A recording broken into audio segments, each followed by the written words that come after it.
Panorama bíblico, esqueleto del Antiguo y Nuevo Testamento, clase 5. Bendiciones. Para los amados seminaristas que están estudiando por medio de YouTube en forma virtual, hoy estaremos estudiando la quinta clase de Panorama bíblico. Hoy vamos a ver la caída irremediable del hombre y la gracia irresistible de Dios.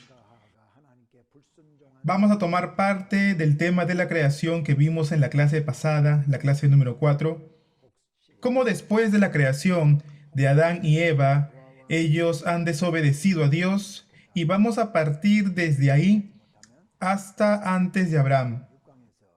No sé si llegaremos al diluvio de Noé, ojalá pudiéramos llegar hasta ese tema, o de lo contrario lo trataremos en la clase número 6.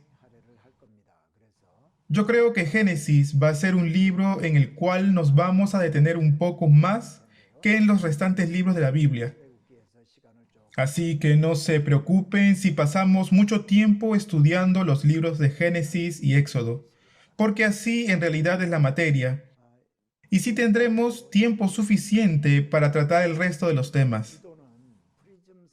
Hasta ahora le mostré varios mapas. Ustedes pueden utilizar este libro, que son los mapas de Prism. Los hemos elaborado en Holy Land y contiene muchos mapas que nosotros vamos a utilizar.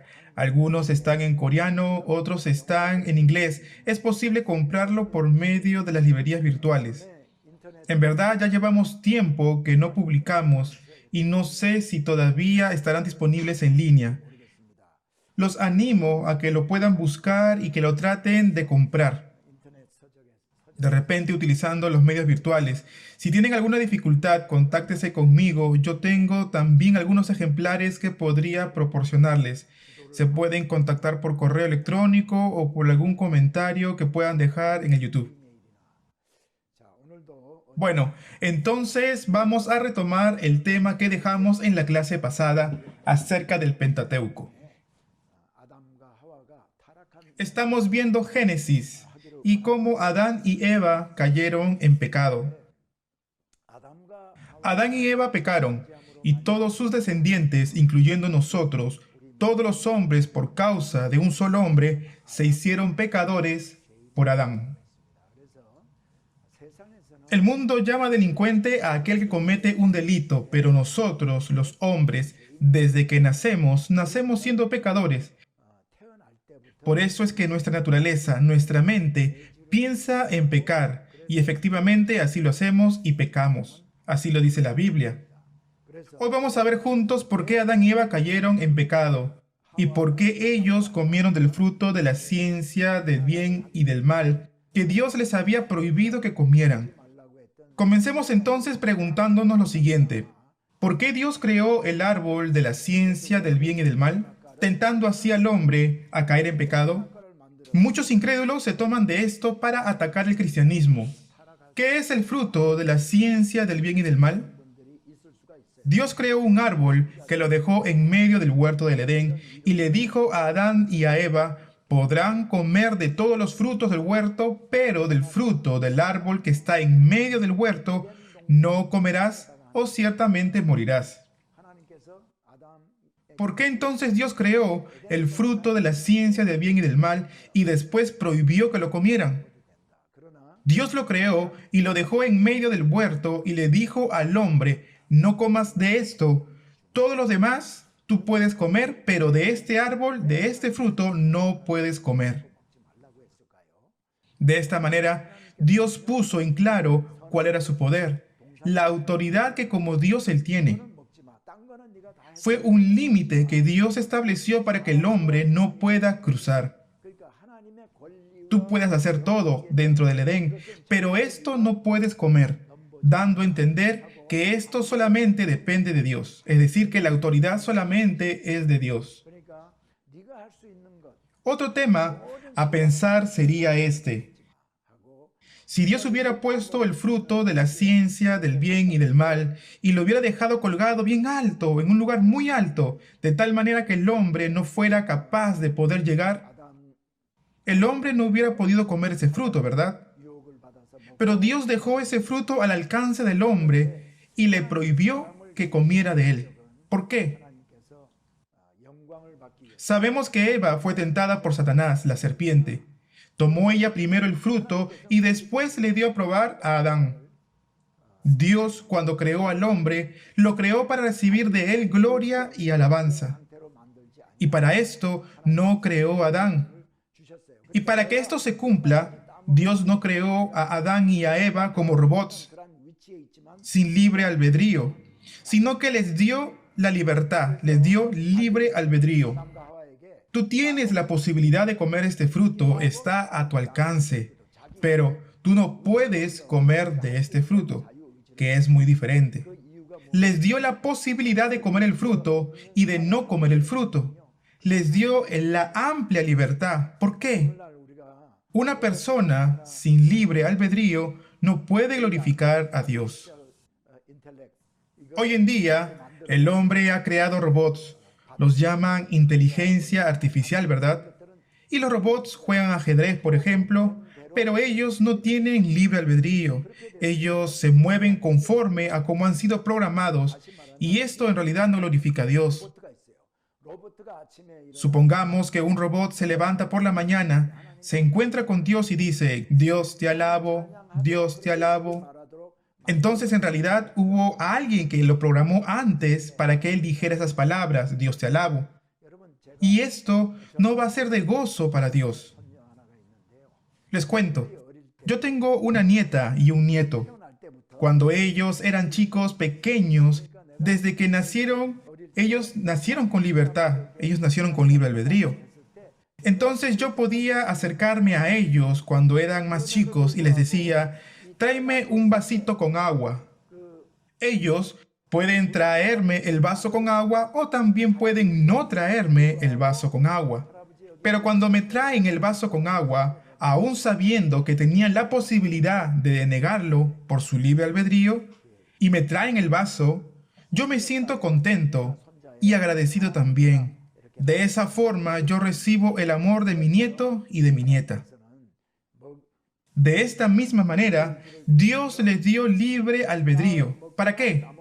Para que pudieran decidir si comer o no comer el fruto de la ciencia del bien y del mal. Lo cierto es que fueron tentados por Satanás. Primero Eva y Adán también comió del fruto y ambos pecaron. Cuando uno obedece a Dios, uno glorifica a Dios, ¿verdad? Si Adán y Eva no hubieran comido del fruto, hubieran vivido eternamente y hoy estarían vivos Adán y Eva. Es de esta forma como es que trato yo de explicarles acerca del libre albedrío. Ahora bien, ¿cuál es la consecuencia de la caída del hombre? La muerte. Dios les había dicho, ciertamente morirás. Y es así como se convirtieron en personas mortales. Y todos los descendientes que nacieron como hijos de Adán y Eva nacen pecadores. Además conocieron el bien y el mal, porque de eso se trata el fruto. Amados, yo les decía que conocer el bien y el mal es algo que solamente le corresponde a Dios, que le pertenece a Él. Si el hombre no supiera lo que es el bien y el mal, el hombre no diría esto es bueno o esto es malo, sino que entendería que solo lo que Dios dice, lo que es de Dios, es bueno. Pero como Adán y Eva tomaron del fruto prohibido, ¿en qué resultó esto? Ahora nosotros juzgamos incluso a la palabra de Dios y decimos, ¿eso es bueno? ¿La palabra de Dios es buena o es mala? Y empezamos a juzgar. Y en realidad, esto es soberbia. Es por esta razón que Dios quiso librar al hombre de esto. Pero el hombre es muy defectuoso, es imperfecto. Y el hombre no tiene la capacidad de discernir correctamente lo que es bueno y malo. No somos como Dios. Juzgamos a nuestra manera en lo que nos parece a nosotros bueno y en lo que a nosotros nos parece como algo malo. Y es desde allí donde se producen los errores. Entonces, los descendientes de Adán nacen pecadores, piensan en pecar y pecan efectivamente. Además de sufrir la muerte, que es un destino universal, la muerte física y además también la muerte espiritual. Estamos destinados a sufrir esas dos muertes, de estar separados eternamente de Dios. Pero Dios, como Él es bueno, Él es justo, Él no quiere que su creación sufra la muerte eterna. Por eso envió al Mesías. Dios mismo vino a este mundo para rescatar a aquellos a quienes Él ama. Y Jesucristo en carne sufrió muerte por nosotros en la cruz del Calvario. Y ahora todo aquel que cree que Jesús murió por sus pecados vivirá eternamente. Les pido que puedan recordar todo esto sin falta. Ahora veamos la historia de Caín y Abel. Adán y Eva, después de tomar el fruto, tuvieron hijos. Tenían que trabajar la tierra. Eva daría a luz con dolor. Es así como tuvieron hijos, y el primer hijo es Caín y el segundo hijo es Abel. La Biblia dice que Caín mató a Abel. Dios había recibido adoración de ambos. Recibió el sacrificio de Abel, mas no lo que había ofrecido Caín. Esto produjo ira en Caín, y Caín mató a su hermano. ¿Por qué Dios no recibió el sacrificio de Caín y solo recibió el sacrificio de Abel? Abel ofreció un sacrificio de fe. Caín no ofreció un sacrificio de fe. Por eso es que Dios no lo aceptó. Hay algunos pastores y teólogos que dicen que Abel ofreció un sacrificio de sangre, de derramamiento de sangre, pero Caín no. Es por esta razón y por la cual Dios aceptó el sacrificio de Abel, mas no el de Caín. Yo no estoy de acuerdo con eso, porque todavía Dios no le había entregado las leyes de sacrificio. Y aún así, después de las leyes de sacrificio, Dios aceptaba el sacrificio de animales y también la ofrenda de grano. Ambas eran aceptadas. Entonces, no creo que haya sido solo porque Caín ofreció algún producto de la agricultura y que esta haya sido la razón por la cual no aceptó ese sacrificio. También dice en la Biblia que Abel era pastor de ovejas y Caín labraba la tierra, y que Caín entregó los productos de la tierra, pero Abel ofreció el primogénito, la primicia de las ovejas, y además también ofreció las grosuras. Entonces, ¿qué significa que entregó las primicias y las grosuras? Quiere decir que Abel apartó lo mejor para entregarle a Dios. Y es así como Dios acepta lo que sacrificó Abel, pero rechaza lo que Caín estaba ofreciendo. Es por eso que en Hebreos capítulo 11 también habla de esto, que Abel entregó un sacrificio con fe. Entonces la Biblia dice que después de la muerte de Abel, Dios echa afuera a Caín del huerto del Edén, y es ahí cuando Dios le dice que será errante y forastero en la tierra. Caín le responde: sucederá que cualquiera que me hallare me matará. En realidad, este es un versículo un poco difícil de poder interpretar, porque Adán y Eva tuvieron a Caín y a Abel. Por lo menos ellos son los únicos que aparecen en la Biblia. Luego Abel murió en manos de Caín. Entonces Caín pasa a ser un errante y extranjero. Entonces, ¿a quién temerá Caín? Por esta pregunta es que nació la teoría de la nueva creación. Obviamente, como una forma de entender la Tierra que tiene 4.500 millones de años. Y también para conciliar con esta teoría, ¿y cuáles serán sus argumentos, tratando de mostrar las evidencias de las que habla esta teoría? Bueno, ellos se basan en el libro de Génesis capítulo 1, verso 1. Dios creó los cielos y la tierra en un principio. Y Génesis capítulo 1, verso 2, cuando habla de que la tierra estaba desordenada y vacía. Ellos dicen que hay un tiempo extenso, muy extenso, entre 1.1 y 1.2 en el libro de Génesis. Entonces, desde Génesis 1.3 en adelante, al ver la corrupción en la creación, lo vuelve a crear. Primer, segundo, tercer día, toda esa parte sería parte de la nueva creación. Para ellos, ya hubo una primera creación en Génesis 1.1. Hubieron personas también dentro de esta creación que fueron creadas en Génesis 1.1. Entonces, si hoy Caín teme, será por aquellas personas que fueron creadas en Génesis 1.1, en la primera creación. Esto es lo que sostiene la teoría de la brecha.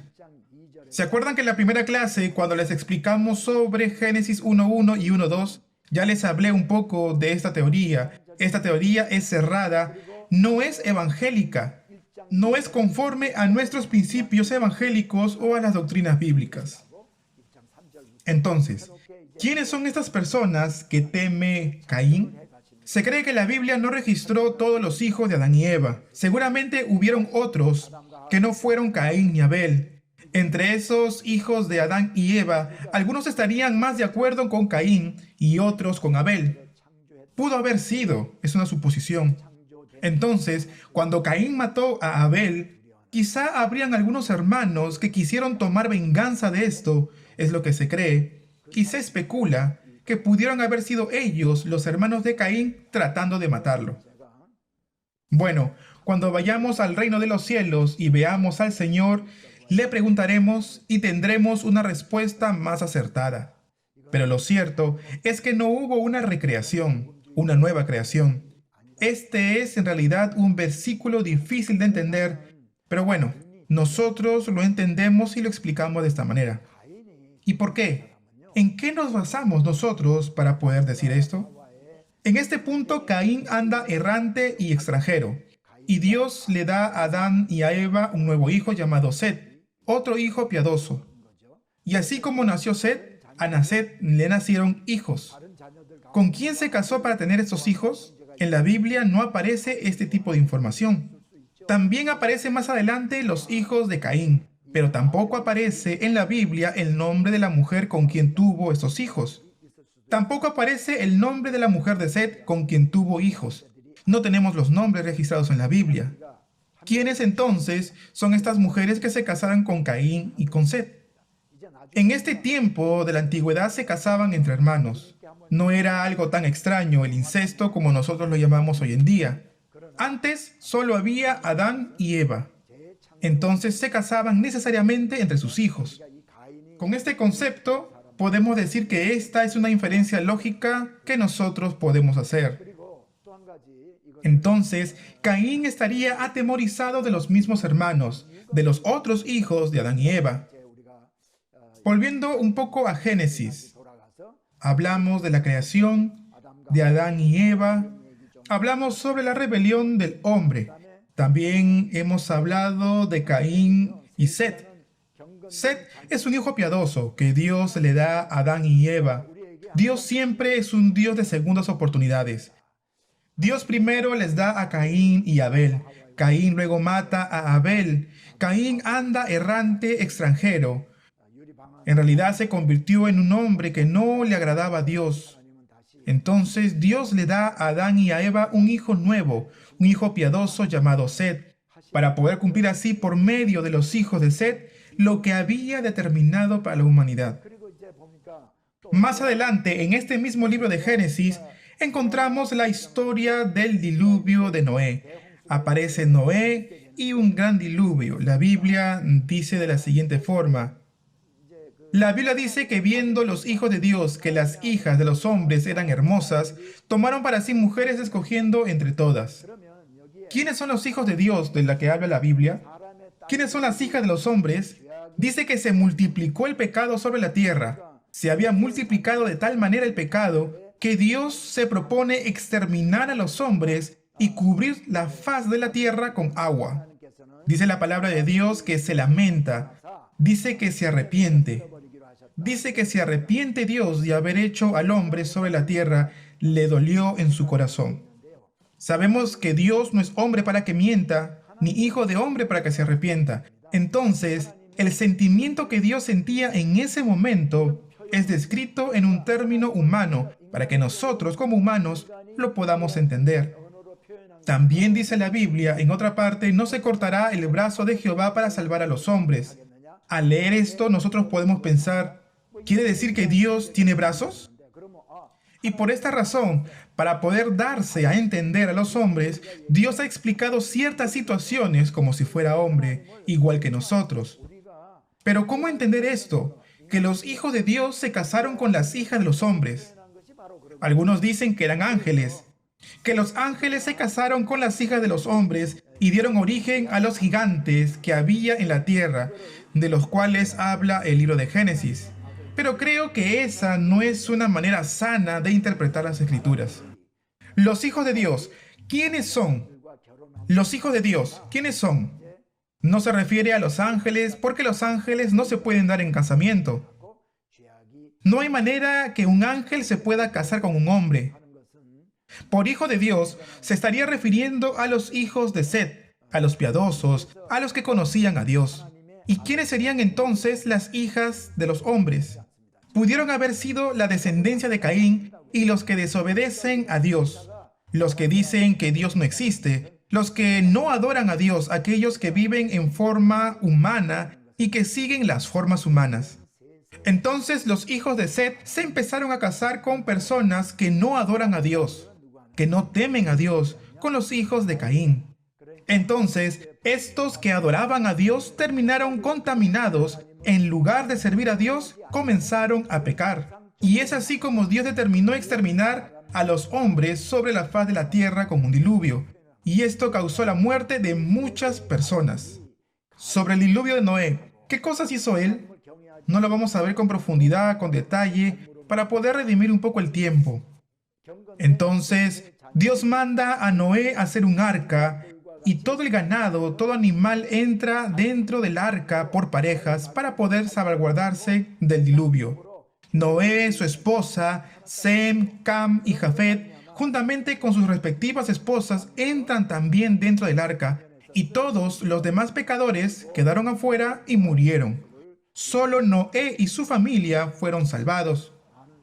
Después de hacer morir a todos los hombres, Dios no dijo: no voy a crear nunca más al hombre, no voy a dar vida más a los hombres. No, todo lo contrario.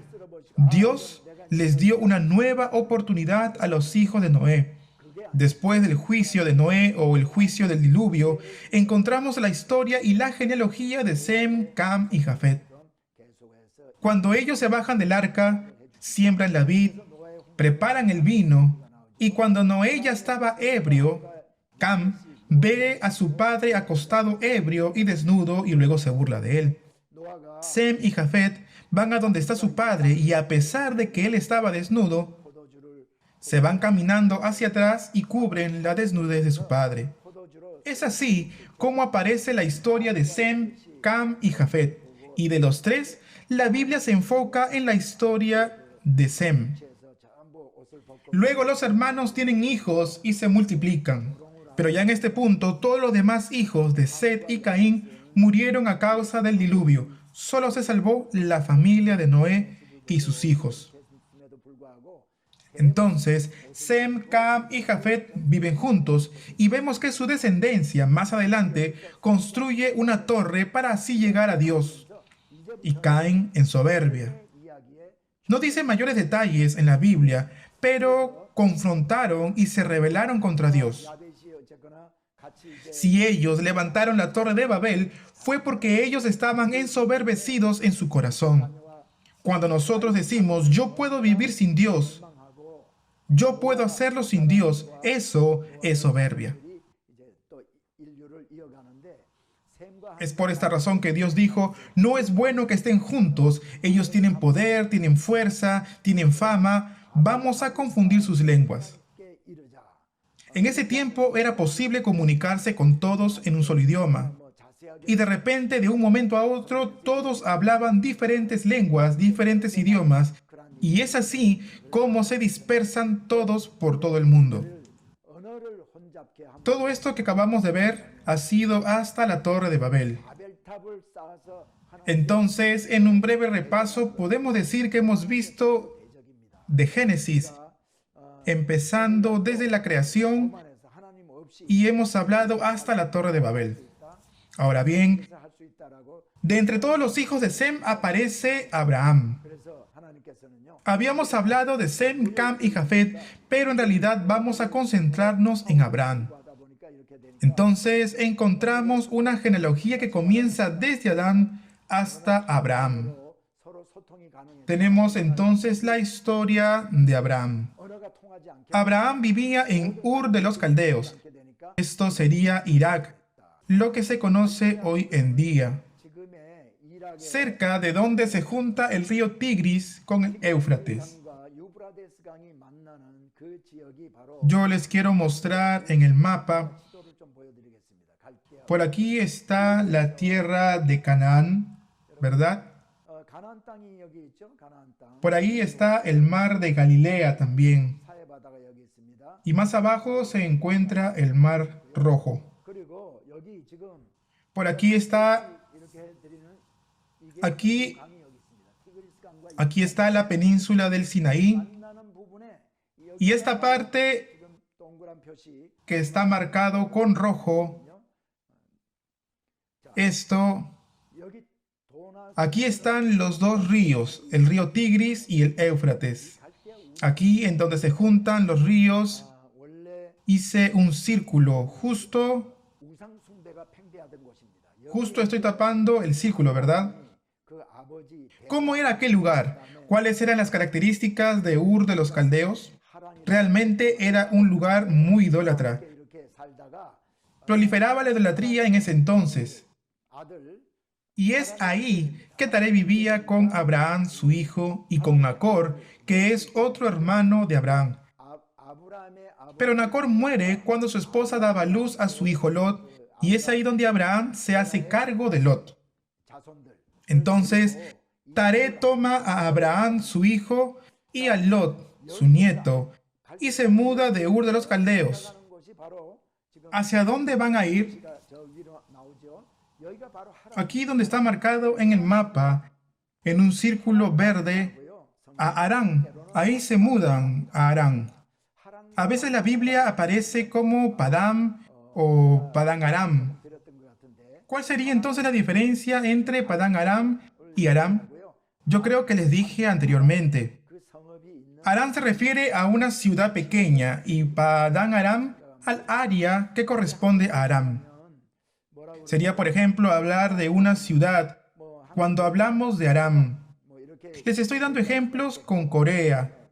Hace mucho tiempo que salí de ahí. Supongamos un ejemplo de Estados Unidos. Aram sería como la ciudad de Los Ángeles. Y Aram sería como el estado de California.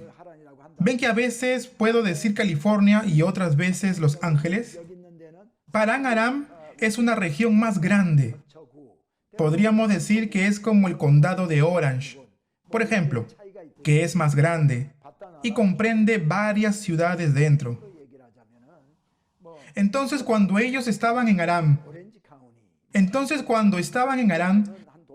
Dios se acerca a Abraham y le dice que se vaya de la casa de su padre, de su tierra, y que se aparte a la tierra que Dios le iba a mostrar. En el Nuevo Testamento dice que Dios lo llamó desde Ur de los Caldeos. Entonces él es llamado y fue en Param Aram. Entonces en el Nuevo Testamento dice que Dios lo llamó desde Ur de los Caldeos. Entonces ahí fue llamado, en Param Aram. Pero cuando Abraham vivía en Ur de los Caldeos, en donde había mucha idolatría, Dios lo hizo mudarse de Aram y fue por obra de Dios que fue movido de ese lugar. Luego, aquí, cuando estaba en Aram, Dios se manifiesta. Y en el libro de Génesis, el capítulo 2, el verso 1 dice: «Vete de tu tierra y de tu parentela, y de la casa de tu padre a la tierra que yo te mostraré». Luego le entrega una promesa, ¿verdad? Que bendeciré a los que te bendijeren y a los que te maldijeren, maldeciré. Y serán benditas en ti todas las familias de la tierra. En otras palabras, Abraham sería de bendición. ¿Y qué dice? Haré de ti una nación grande y te bendeciré y engrandeceré tu nombre. Esas son las promesas que Dios le da a Abraham. Promesas de bendición. ¿Cuál es la condición entonces para todo esto? Que se fuera de esas tierras para ir a donde Dios lo iba a mandar. Y es así como Dios le da esta promesa. Entonces salió de su tierra. ¿Y a dónde fue? Vamos primero a marcar la línea que aparece en la pantalla. Desde Ur de los Caldeos se fue hasta Aram. Y desde aquí se va a la tierra de Canaán. que fue a donde Dios lo guió.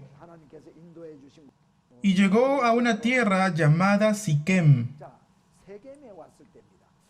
Cuando llega a Siquem, Dios le dice nuevamente a Abraham, yo daré esta tierra a ti y a tu descendencia. Entonces lo saca fuera de la tienda y le dice, mira las estrellas del cielo, tú no las puedes contar. Así de numerosa será tu descendencia. Cuando Abraham salió de Aram, ya tenía 75 años. Y a pesar de eso, él no tenía hijos con su esposa Sarai. Y Dios le da esta promesa, yo daré esta tierra a ti y a tu descendencia, y haré que tu descendencia sea tan numerosa como las estrellas del cielo y como la arena del mar, y haré de ti una nación grande. Esa fue la promesa. Deseo que podamos meditar en esto. Dios, por medio de Abraham, quiere levantar un reino, el reino de Dios. Vamos a explicar un poco más detalladamente esto. Estaba en Siquem.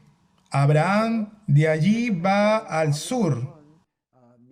Volvemos a un mapa un poco más grande, que se ve un poco más grande. Creo que justo estoy tapando la ciudad. Esto de aquí es Siquem. Un poco más al sur tenemos dos ciudades. Uno es Betel y el otro es Ai. La Biblia dice que fue de Siquem y levantó altares en Betel y Ai. La Biblia dice que Abraham se fue de Siquem y levantó altares entre Betel y Ai. E invocó el nombre de Dios. Entre Betel y Ai, en medio hizo un altar e invocó el nombre de Dios. Levantar el altar significa que adoró a Dios, presentó sacrificio a Dios. Dice que tenía a Betel al occidente y a Ai al oriente. Acuérdense que si ustedes me consideran como un mapa, mi boca sería el mar de Galilea, mi corbata sería el río Jordán y mi panza, que no la pueden ver, sería el mar muerto. Esto sería el oriente de Jordán y occidente. Siquem estaría más o menos en este punto. Podrían bajar un poco más y ahí hay dos ciudades que están más al oriente. Es Ai y el que está más al occidente es Betel.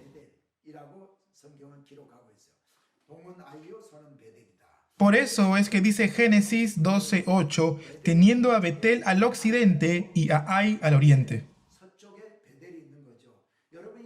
Cuando uno hace un viaje de peregrinación a estas zonas, uno puede encontrar este punto donde al oriente está Ai y al occidente Betel. Los arqueólogos han tratado de ubicar a estas dos ciudades, Betel al occidente y Ai al oriente. Más adelante, cuando estudiemos el libro de Josué, les voy a mostrar nuevamente y enseñar la ciudad de Israel. En este lugar estaba Betel y Ai. Vuelve a dirigirse al sur, así lo dice la Biblia, hasta llegar al Negev. Bueno, aquí está también cerca Beerseba y Araba, que son lugares desérticos. Lo interesante es que aquí hay sequía, no había que comer, y es por eso que se van a Egipto. Y como ustedes pueden ver bien, ellos tienen al río Nilo, tienen parte de Gosén. Esas zonas son muy fértiles, propicias para la agricultura. Y es así como Abraham llega a Egipto. Vamos a cambiar de diapositiva. Vamos a volver a Génesis. Aquí está la migración, el establecimiento de Abraham de Ur de los Caldeos y Harán. Se dirige entonces a Siquem luego a Betel, luego a Ai,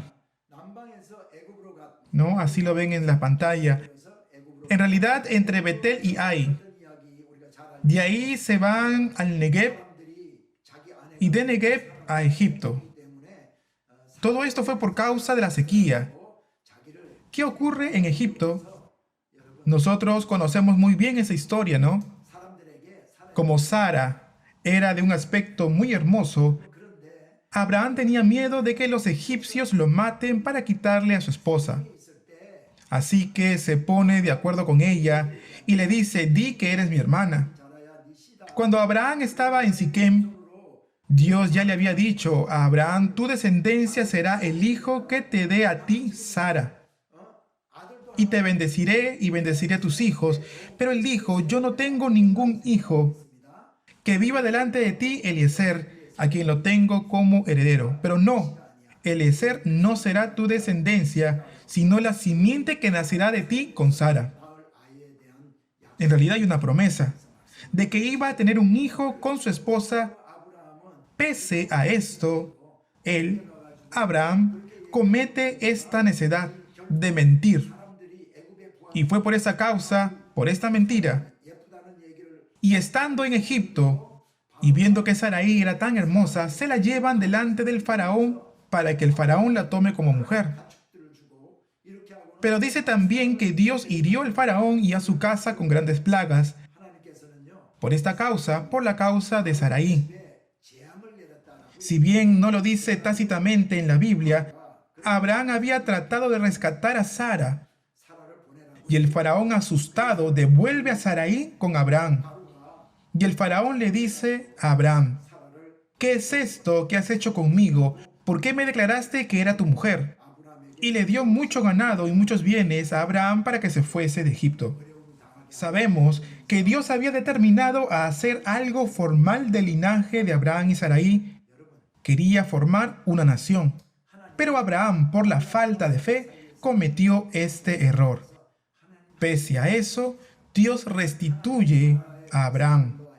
Pese a que nosotros cometamos un error, Dios cumple su obra en nuestras vidas. Dios protegió a Sarai y permitió que ella pueda volver a los brazos de su esposo. Y luego dice que ellos fueron al Negev. En la Biblia dice que Abraham subió de Egipto al Negev. Ya les expliqué que en algunas versiones bíblicas dice a la parte más extrema del sur, al Negev. Y en realidad se está refiriendo al Negev. Lo que pasa es que la palabra Negev en hebreo significa el sur.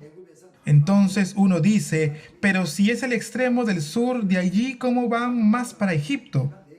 Y de Egipto ¿cómo van a ir a la parte más sur? Piensa que se refiere en realidad al sur de Egipto, pero en realidad esto es una mala traducción. Por lo menos, en la Reina Valera 1960 aparece como Negev, así que no van a tener ninguna confusión. Los nombres de las ciudades no deben ser traducidas, aunque Negev signifique la parte más sur, se debe traducir como Negev. Bueno, entonces Abraham subió al Negev y volvió al lugar entre Betel y Ai. Y allí invoca a Dios y levanta altar y adora a Dios. Dice que vivía entre Betel y Ai. Betel y Ai son lugares que están en un lugar bastante alto, en una zona montañosa. La Biblia también dice que Abraham tenía mucho ganado, porque Dios le había bendecido con mucho ganado, con muchos bienes, pero también al igual que a su sobrino Lot. Entonces habían contiendas entre los siervos, los pastores de Abraham y Lot. Y entonces la tierra ya no era suficiente para que habitasen los dos juntos. Es ahí donde Abraham sugiere separarse y le dice a Lot, escoge tú primero. Si fueres a la mano izquierda, yo iré a la derecha. Si tú fueres a la derecha, yo iré a la izquierda. Yo no iré a donde tú escogieras. Te daré la opción de que tú escojas lo que mejor te parece. Y así le ofrece a Lot tomar la decisión a dónde ir. La tierra de Canaán es la tierra que Dios le prometió darle a Abraham. Pese a todo esto, él le ofrece a Lot escoger la parte que más le gusta. Entonces vio la llanura del Jordán que parecía fértil, porque del otro lado era la parte montañosa muy difícil de poder habitar. Y dice que la llanura del Jordán le pareció como el huerto de Jehová, como la tierra de Egipto. Y uno piensa, claro, él se fue a una tierra de maldición, una tierra que era como la de Egipto, que es el mundo, ¿no? Como Sodoma y Gomorra. Pero miren, era un lugar en donde había agua, suficiente agua. Era como el huerto de Jehová. En el huerto de Jehová Dios le había dado todas las cosas en abundancia. Entonces, si hay mucha agua, era propicio para la agricultura. También dice que era como Egipto, un lugar en el cual ellos ya habían vivido un tiempo, una tierra fértil, apta para la agricultura, y él escogió lo que le pareció mejor. Entonces es así como Lot se va a la llanura del Jordán, y en cuanto a Abraham, Dios se le aparece y le dice, yo te daré toda esta tierra que tú pisares. Te daré a ti y a tu descendencia, y Abraham se quedó en Hebrón. Les quiero mostrar algunas fotos de Hebrón. Y hay algunas fotos de la llanura del Jordán para poder terminar con esta clase número 5. Vamos primero con la foto de la llanura del Jordán. Este es el valle del Jordán. Comienza con el mar de Galilea hasta el mar Muerto. Debajo del mar Muerto está Arabá. Toda esta parte de aquí, la costa del río del Jordán, es el valle del Jordán. Creo que así pueden verlo mejor. En el fondo pueden ver las zonas montañosas, ¿verdad? Esto sería Jordania del día de hoy. La meseta alta que se ve desde el occidente hacia el oriente, toda la parte es la llanura del Jordán. Esto es el río Jordán. Como pueden ver aquí en la foto, el río Jordán no trae mucha agua. Eso es por la sequía. Pero antes, cuando salieron de Egipto y cuando iban a conquistar la tierra de Canaán, acuérdense que había mucha agua, rebalsaba. Y el caudal habría sido mucho más imponente. Este es el río Jordán. Esta foto la tomamos muy cerca del mar de Galilea. Sería la parte superior del río Jordán. Tenía bastante agua en ese entonces el río Jordán. Y este es desde el norte viendo hacia el río Armot. La siguiente es el río Jordán, ¿lo ven? Que desemboca. Esto ustedes que ven aquí a lo lejos es la meseta. Y aquí ven el río Jordán. Miren qué fértil es alrededor del río. Hoy en día también hay muchas cosechas y siembras de la agricultura. Este es el Mar Muerto, un poco más al sur del Mar Muerto. Eso también es la parte sur del Mar Muerto. Bastante fértil es la tierra en ese lugar. Bueno, entonces ya les mostré la llanura del Jordán. Mañana les voy a mostrar las fotos de Hebrón. No les voy a mostrar hoy para poder redimir el tiempo. Quiero que cada clase tenga una duración aproximada de 45 minutos. Pero veo que a veces es un poco difícil y nos pasamos otra vez del tiempo. Podría durar 50 minutos tal vez la clase. Les pido su comprensión.